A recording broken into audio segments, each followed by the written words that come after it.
Hello everyone, my name is Kirk. I'm making this YouTube video for everybody that has been screwed by Reliacard, where they put a fraud hold on your account to where you can't access your money, haven't given you a card to access your unemployment money at all. If this is you, then subscribe, ring the bell, leave me a message with your name, phone number, so you can go ahead and join in this argument, join in this fight. Okay, because I learned that lots of people have been screwed. More than a handful, more than 100, probably a whole lot more than that.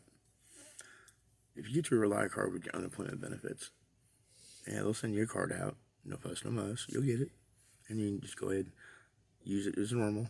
If you do anything besides the normal, if you change your address, they'll put a fraud hold on your account. But they won't tell you. So you can't use your money, or you can't, order another card. They'll ask for your ID verification. When you send it in to them, they'll say that they can't see it, it's blurry, they didn't see it. Even if you send it in again, they'll say the same thing.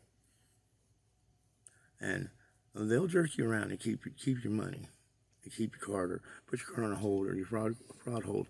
At a certain point, they will give you your money and give you your card. Well, why do this to all these people? Most of us just think that there's idiots in the call center or something like that. No, that's not it. That's not it at all. U.S. Bank Reliacard is a bank. Think about it, okay? Everybody that's been getting unemployment benefits in all these different states, most of them are getting lump sums of money. $5, $6, $7, $8 to $10,000 chunks of money.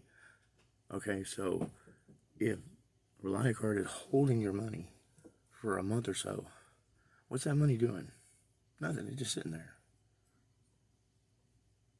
So, you think they're not doing anything with that money?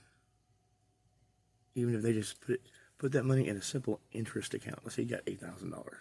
Put it in a simple interest account. It'd draw $80 for a month. You say, oh, that's no big deal. $80 ain't shit. Well, you know what? You're right. $80 ain't a whole lot of money. But you know what? If you got $8,000 for 1 month, you'd have $80. If they did this to 10 people, they'd have $800. If they did 100 people like this, they'd have 8,000. If they did 1,000 people like this, it'd be 80,000. If they managed to do 10,000 people, it's $800,000 a month for holding your money.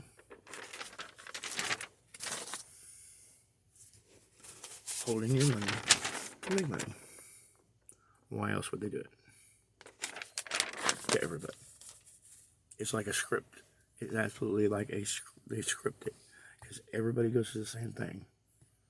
Everybody has the same problem. Everybody gets an account put on hold with a fraud hold after you change your address.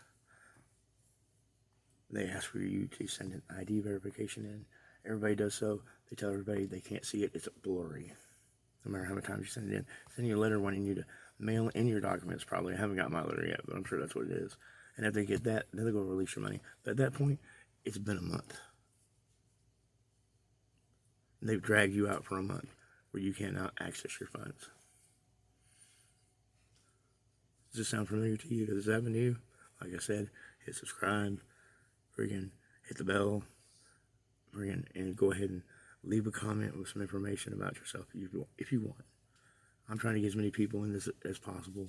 The more names and more contact information that people provide, I can try and get you what help I can.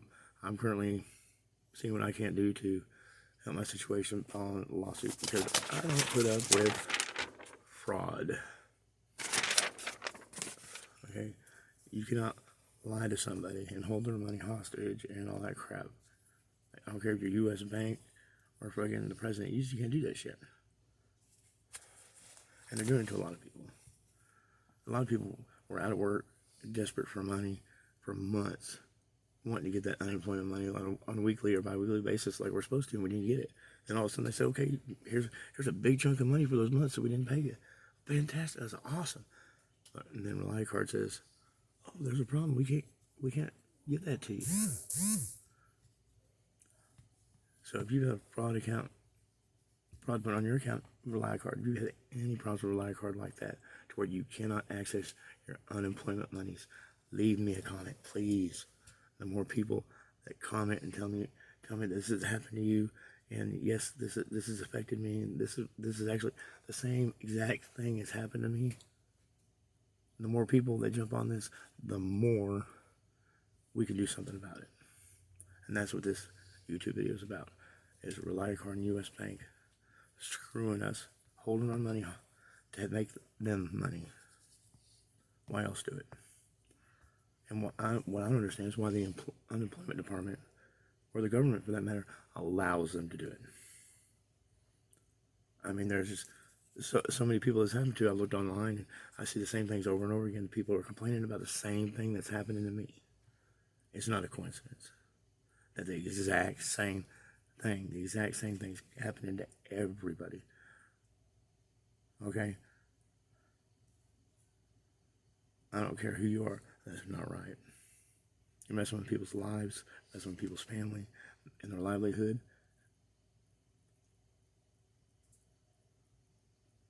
I'm going to do something about it. Leave me a comment below, like I said, subscribe. I'll post some more videos and then keep you updated on my situation as well, and let you know if there's anything new that I can add for you. Oh, one last thing though. Reliacard and U.S. Bank did get sued and lost for arbitration. But arbitration was done because the customer had activated their card. Once you activate the card, you're under Reliacard's agreement for arbitration. You can't take them to court and sue them once you've activated your card. Now, if you haven't activated your card, you're not under that agreement. So if you haven't got a card or activated a card, you're not under any legal arbitration. But anyway, the arbitration was in the plaintiff's favor. And guess what? It's for the same thing that's happening to us. The fraud account, a hold on the account, telling us that the ID verifications, they can't see it, and making us wait and wait and wait. The plaintiff won against Reliacard. Reliacard lost that because they were in the wrong. But that's only one person. How many more of us are out there? A lot. So, like I said, subscribe, leave me a comment, let me know if this is happening to you. Thank you. More to come.